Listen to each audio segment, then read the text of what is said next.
पुण्यामध्ये खडकवासला धरणातून मुठा नदीच्या प्रमाणामध्ये मोठी पाणी सोडण्यात आल्यानं पुण्यात पूर परिस्थिती निर्माण झाली आहे। सिंहगड रोडवरील एकता नगर परिसरातील अनेक सोसायट्यांमध्ये नदीचं पाणी शिरल्यानं नागरिकांमध्ये घबराट पसरलेली आहे। आपण थेट जाऊयात आमचे प्रतिनिधी सचिन जाधव यांच्याकडे। सचिन, आपण पाहतोय अनेक सोसायटींमध्ये पाणी भरलेलं आहे, सध्याची परिस्थिती नेमकी काय आहे?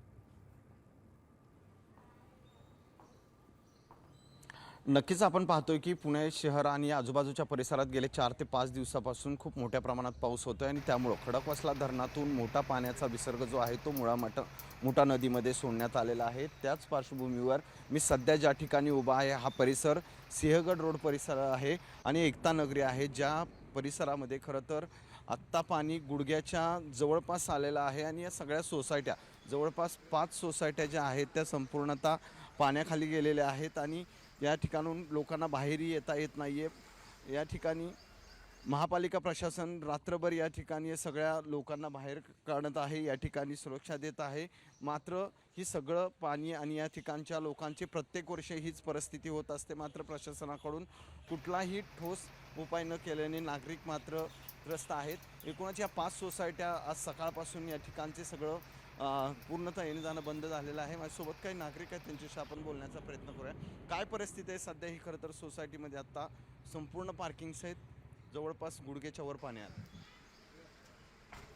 एकतर ऑफिसेस आणि स्कूल्सला जाता येत नाही आहे, गाड्या सगळ्या बाहेर काढल्यात आणि आम्ही आमची पहिला सोय बघतो की विदाऊट इलेक्ट्रिसिटी आणि पाणी कसं सर्वाईव्ह होता येईल, आणि हे दरवर्षीचं आहे। त्यामुळं फार काही वाईट वाटून घेत नाही, जे आहे ते सर्वाईव्ह करतो आहे। महापालिका काय करते? प्रत्येक वर्षी अशा प्रकारची हे घटना होत असतात या परिसरात, पाणी येऊ नये म्हणून कुठल्या उपाययोजना केल्या जात आहेत?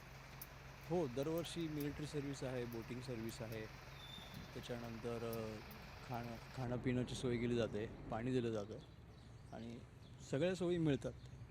फक्त ही जमीन नदीपात्रात असल्यामुळे आम्हाला हा सर्वाईव्ह करावा लागतो। पण याच्यावर कायमस्वरूपी उपाययोजना करावी अशी काय मागणी आहे? ते बांधण्यासाठी जो उपाययोजना ते चालू आहे, यावर्षी त्यांनी सुरू केलं आहे आणि होप की नेक्स्ट इयरपर्यंत ते कंप्लीट होईल आणि पाणी यायचं जरा कमी होईल। आता पाणी येतंय? हो, पाणी येतच आहे, आत्ता नदीपात्रातलं पाणी येतंच। नक्कीच आपण पाहतोय की खडकवासला धरण क्षेत्रातून खूप मोठ्या प्रमाणात पाण्याचा विसर्ग केला आणि त्याच्यामुळं आपण जर पाहिलं तर गुडघ्याच्या जवळ खरं तर हे पाणी आत्ता पोहोचलेलं आहे। या 5 सोसायट्या आहेत एकता नगरीमधल्या। प्रत्येक वर्षी या परिसरामध्ये खूप मोठ्या प्रमाणात पाऊस झाला, खडकवासला धरण क्षेत्रातून पाणी सोडलं की या सोसायट्यांच्या संपूर्णतः बंद होतात आणि नागरिकांच्या अशा प्रकारे येणे जाणंही बंद होतं। त्यामुळे नागरिकांमध्ये भीतीचं वातावरण आहे। धन्यवाद सचिन, आपण दिलेल्या सविस्तर माहितीसाठी।